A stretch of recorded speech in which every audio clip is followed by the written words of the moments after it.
isso. Bom dia.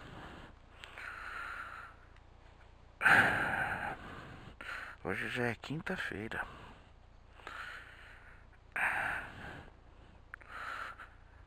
Hoje terei bastante trabalho, mas terei tudo sob controle novamente. Bom dia, meus amores. Até mais tarde. Amo vocês.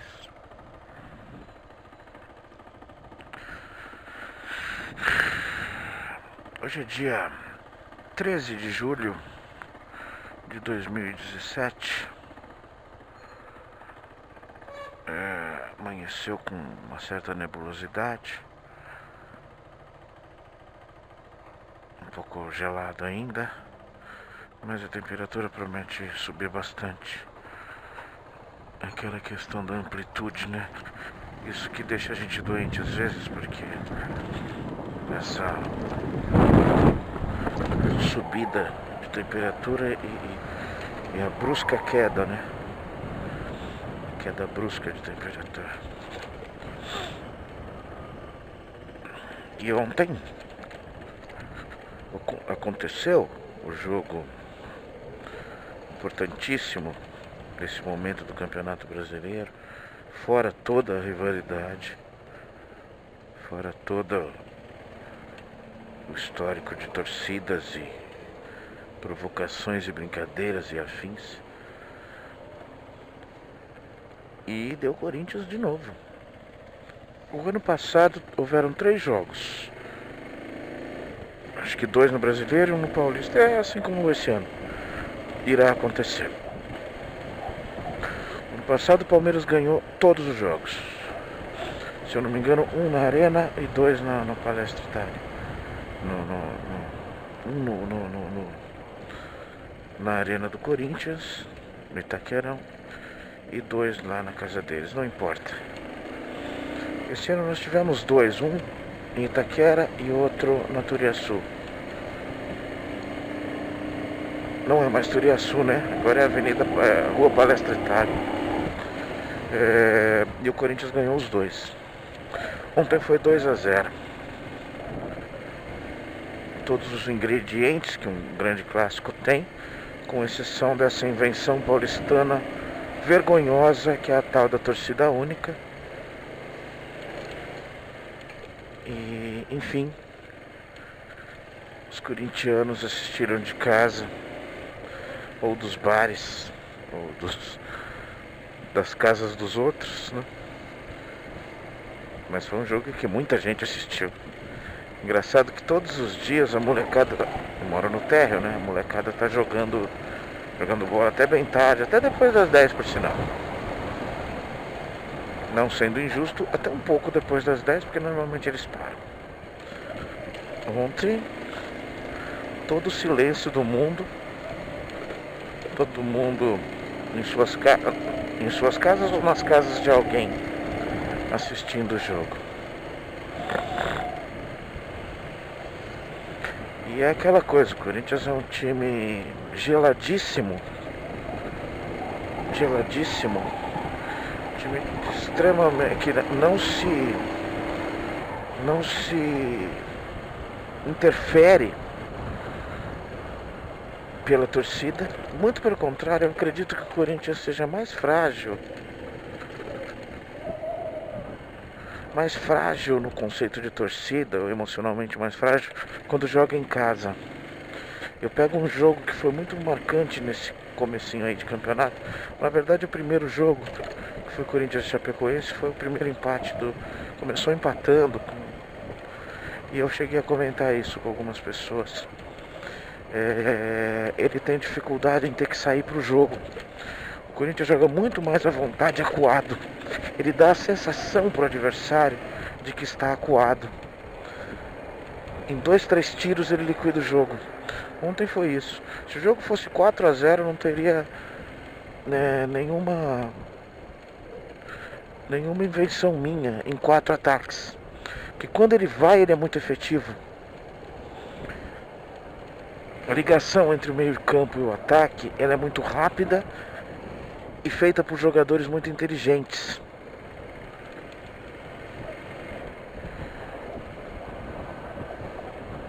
Mas foi um belo jogo.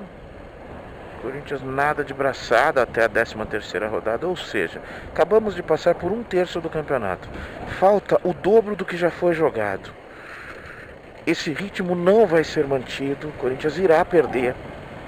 Sim. Agora, esse padrão de jogo não é uma coisa simplesinha, alcançada por sorte, e agora que está jogando assim. Não. O ano inteiro isso foi sendo aperfeiçoado. Até agora, principalmente os grandes times não aprenderam a lidar com essa forma de jogar do Corinthians. A coisa de quer ficar com a bola? Pode ficar. Pode não ser a forma mais bonita de jogar, mas é eficiente.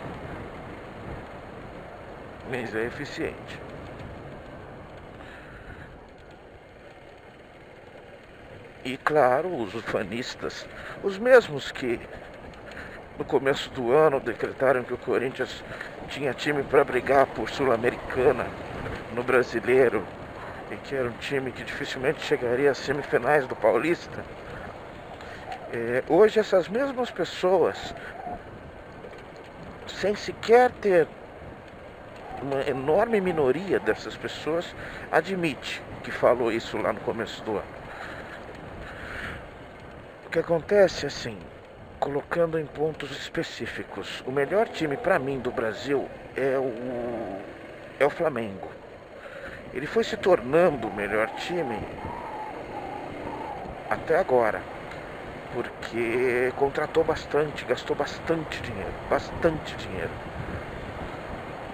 Tem muita gente lá. Agora, não é nada de super mega especial. Você não pode deixar o Diego livre e tranquilo, Everton Ribeiro livre e tranquilo, são jogadores especiais. E uma coisa legal, uma coisa bacana, que está cada ano mais amadurecendo, jovens treinadores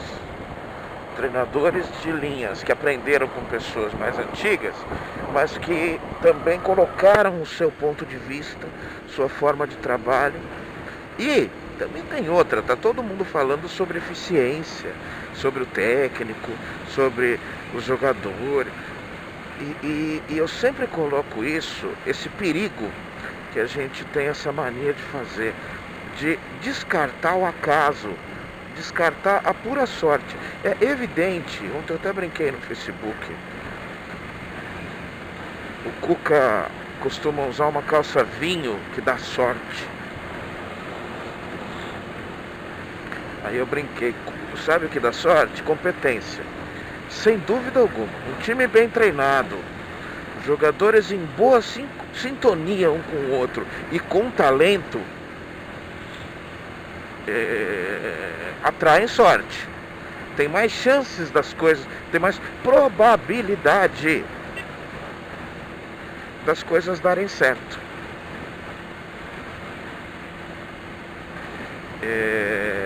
Não adianta beijar a medalhinha da Nossa Senhora e nem pôr a calça vinho, a cueca rosa e o fio dental azul.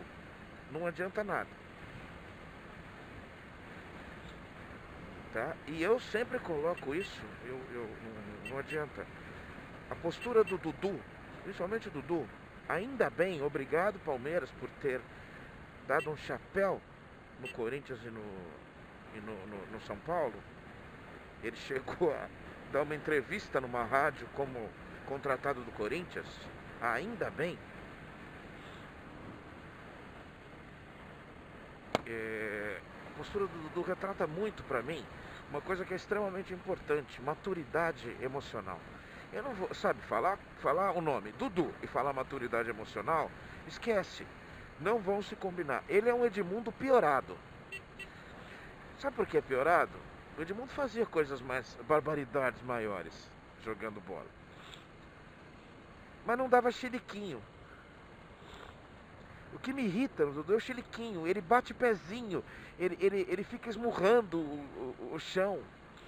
Ele grita, ele chora.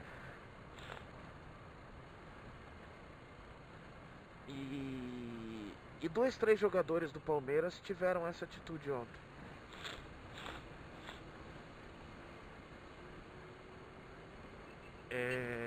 Além de, isso sim eu acredito, houve uma supervalorização. E eu não quero me alongar muito nisso porque é a atualidade. Então daqui a um tempo tudo que eu tô falando até agora não tem quase valor. Já o que eu falo normalmente não tem mesmo, né? O Palmeiras foi campeão brasileiro o ano passado. Foi com méritos, merecidamente. Era especificamente o melhor time do Campeonato Brasileiro.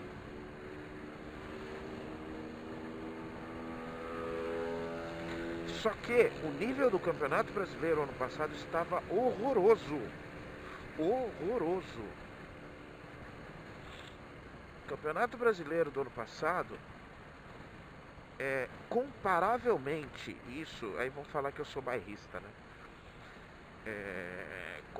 Compare os times, principalmente os 4, 5 primeiros times da tabela do ano passado e os 4, 5 primeiros times da tabela de 2015. Você vai encontrar um futebol muito mais honesto, bonito. Tira o Corinthians da parada, foi o campeão e foi campeão com um jogo extremamente eficiente e bonito, além de tudo. Mas é o esqueminha que ele joga hoje. Só tinha jogadores mais talentosos.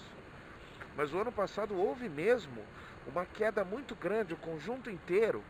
O Corinthians estava se formando e reformando. Estava sendo vítima da incompetência administrativa do presidente do clube, que estava contratando técnicos que ele achava simpáticos. A velha mania de desenterrar passado. Primeiro ele tentou uma invenção, Cristóvão Borges. Não deu para entender o que era aquilo. O mérito, a identificação do cara. Não rolava, o cara era ruim, Não encaixou. Depois ele tentou Oswaldo de Oliveira. E pode trazer Nostradamus para explicar para mim. Eu nunca vou entender isso.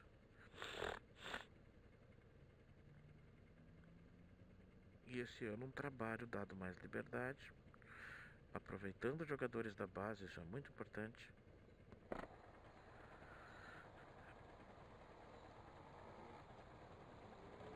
E enfim, não só isso, mas também aí sim para se colocar uma coisa que falta em todas as pessoas, que é admitir, eu tô tendo sorte pra caramba, eu tô numa fase muito boa e as coisas estão dando certo. Aliado à competência, sim. Claro que é aliado à competência, sempre é aliado à competência. Mas as pessoas não colocam isso, né? As pessoas, aquelas pessoas, as ditas pessoas que se comprova que tem muito sucesso na vida, se elas não tivessem tido sorte em momentos cruciais, não aconteceria. Não aconteceria. Assim como Fórmula Mágica, a Tabata, aquela menina pobre do Capão Redondo que se formou em Harvard, coloca isso muito claro. Não é quem quer consegue, não é meritocracia pura e simples. Em condições de igualdade, sim. Em condições de igualdade, de ponto de partida igual, ok. Mas essa justiça do ponto de partida que é difícil, né? Aqui no Brasil, esquece, ela não existe. Pura e simplesmente ela não existe.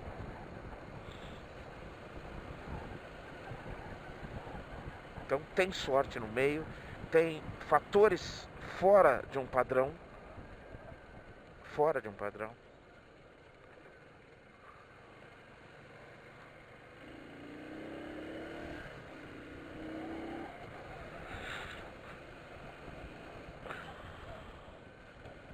que colaboram e muito com o que sai da curva. Os resultados que saem da curva são muito influenciados pelo imponderável, pelo acaso mesmo. Não me coloque, por favor, religião no futebol. É ridículo, é imbecil. Ontem, num fim de jogo, acho que Santos e Atlético, o jogador que fez o gol do Santos, o gol da vitória. Nada fui eu, foi Deus, foi Deus, foi Deus, nada fui eu, foi Deus. Ai, que coisa medíocre, bicho. Que vontade de chutar a cabeça. Que pensamento medíocre, que pensamento idiota. O Deus que dá a vitória para um e a derrota para outro. É o princípio da guerra, é inclusive o princípio da criação deste tipo de Deus. Este conceito de Deus que no século 21, em 2017, a gente ainda permite existir. Porque é imoral, é indecente. É indecente. O senhor da guerra. O senhor da guerra é o senhor do futebol. Mas enfim. A gente precisa de humildade. E não é fácil, não é realmente fácil ser humilde. Aí eu coloco aqui que tem um ponto, vamos ver se eu consigo desenvolver ele. Primeiro eu tenho que prestar atenção aqui nos bonitões. Ambos voltarão.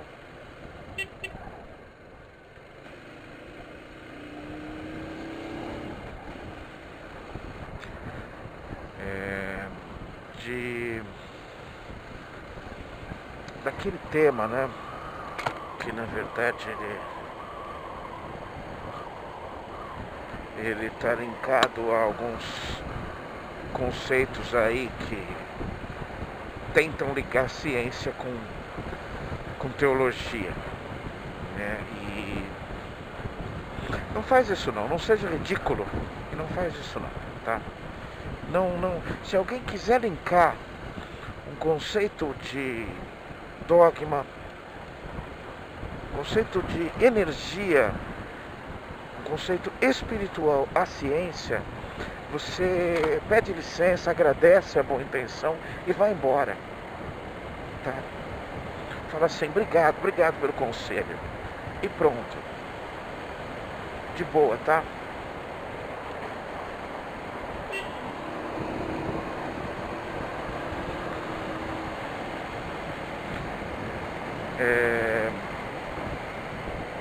E aí o que eu queria falar era sobre esse tema, sobre a superioridade,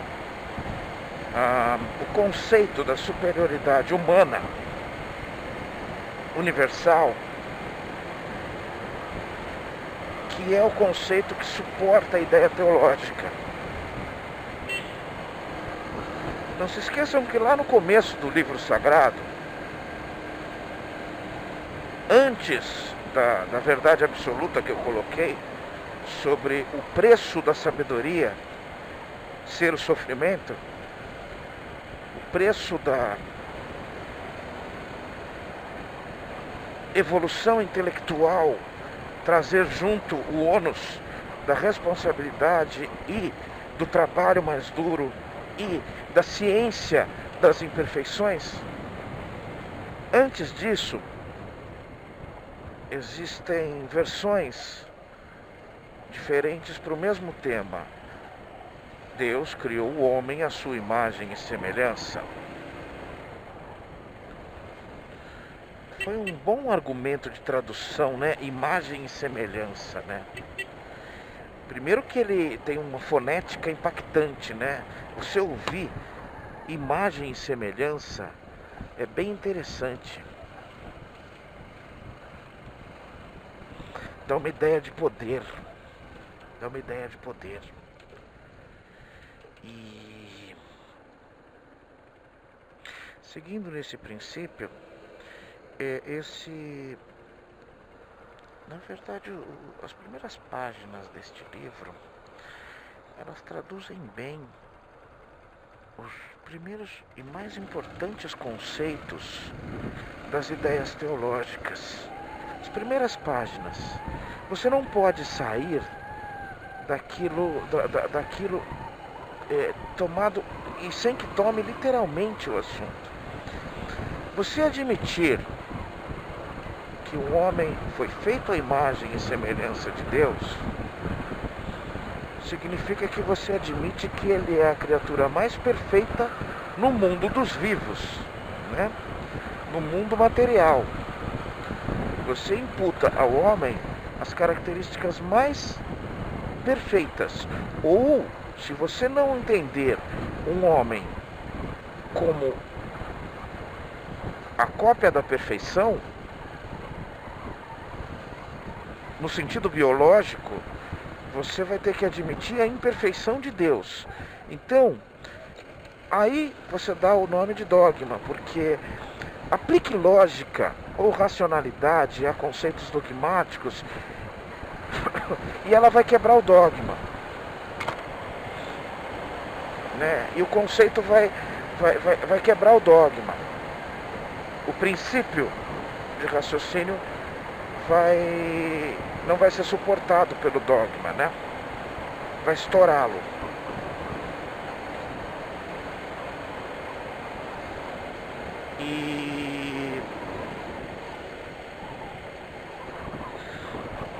Então, é assim, essa base, inclusive, é a base trabalhada com muito afinco e muito inteligentemente descoberta,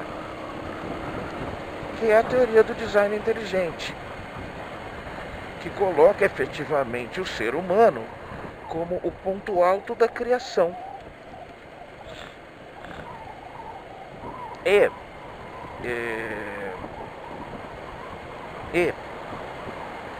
explicações específicas, explicações não teóricas, mas comprovadas cientificamente nos conceitos evolutivos biológicos, dão sim a esse primata hominídeo a capacidade intelectual provavelmente mais avançada dos animais. Por que eu falo provavelmente? Primeiro porque nós não conhecemos todas as formas de vida do planeta, sequer do planeta, nós não conhecemos. E nós não conhecemos, muito menos, o sentido planetário. Nossa espaçonave, nosso instrumento tecnológico lançado no espaço mais antigo, ele não saiu do sistema solar ainda. Há coisa de 20 ou 30 anos atrás, ou mais. Então, para que se entenda que esse orgulho, ele só pode ser praticado por uma filosofia orgulhosa e prepotente. Qual é a ciência ou a forma de conhecer? Porque ciência você pode entender como simplesmente como é que eu posso definir bem o acúmulo de conhecimento específico num assunto, né? Isso é o conceito científico. Ciência é basicamente isso. Então, religião é uma forma de ciência, é uma ciência esotérica, é uma ciência dogmática, mas é sim uma forma de ciência.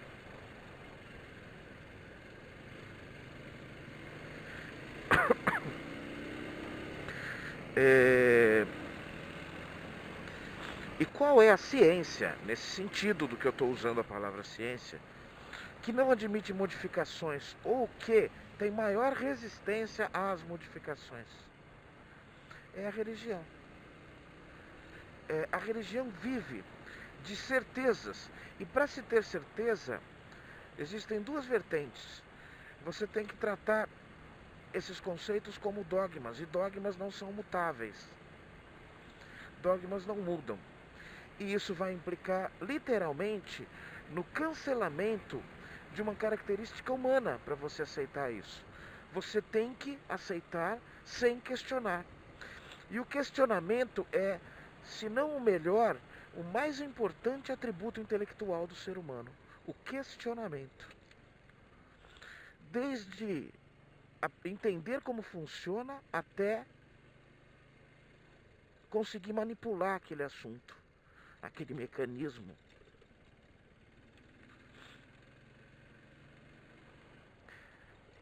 Dá-se a impressão, por conta desse tipo de narrativa, que a ciência é alguma coisa que está contra a religião. A ciência dificilmente discute a religião, a não ser nas vezes, e muitas, em que a religião resolve brincar de ser ciência. Ciência na concepção da palavra. Pesquisa, demonstração, certificação e contestação. Isto é ciência. Por isso que nós não podemos, aí sim, no conceito prático, definir religião como ciência. Mas sim, no conceito histórico, a religião foi a primeira ciência existente. Foi o primeiro assunto que explicou coisas inexplicáveis para o ser humano. Da maneira mais torta, da maneira mais interesseira e da maneira mais dogmática, inquestionável possível. É importante que a religião se mantenha num patamar acima. É importante que a religião, principalmente, não perca a empáfia. A religião, os conceitos religiosos tratados com humildade, com possibilidade de poderem ser alterados ou melhorados, eles não combinam com o próprio sentido da religião. Quando eu falo religião, tá, gente, eu sempre coloco o que eu conheço, o pouco que eu conheço. E o pouco que eu conheço são as abraônicas, tá? Mais o cristianismo, um pouco da filosofia do Islã e um pouco da filosofia do judaísmo. Até porque o judaísmo é o antecessor dessas outras duas. Cronologicamente estamos falando de judaísmo, depois cristianismo, depois islamismo. E sim, eu uso a forma ismo no sentido pejorativo. No sentido oposto de que eu não uso homossexualismo, mas sim homossexualidade. Que homossexualismo dá a impressão de doença, de um sentido pejorativo para o termo. E eu não quero. Mas para a religião, sim. O sentido é pejorativo, intelectualmente falando. Chegando no trabalho, mais uma vez, de todos os vídeos que eu já falei sobre isso, explicando, isso não é uma guerra contra esse ou aquele tipo de pensamento. Essa é uma guerra em prol do ser humano em si. Em prol do conceito humano completo, que inclui principalmente a sua mais linda característica, que é o intelectual, que é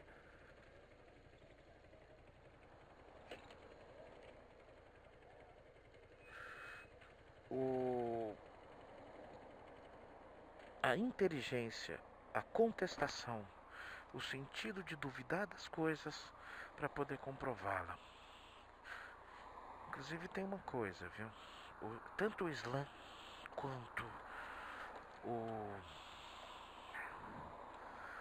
quanto o judaísmo, principalmente, tem grupos, linhas, facções específicas que sempre trabalharam com o conceito de dúvida.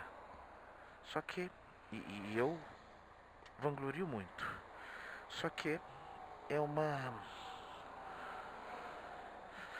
retórica inútil, tá? É, explicar o dogma num conceito racional, você pode passar a vida toda tentando. Não é importante pra você, mas pra mim não vai adiantar nada. Um abraço, até mais.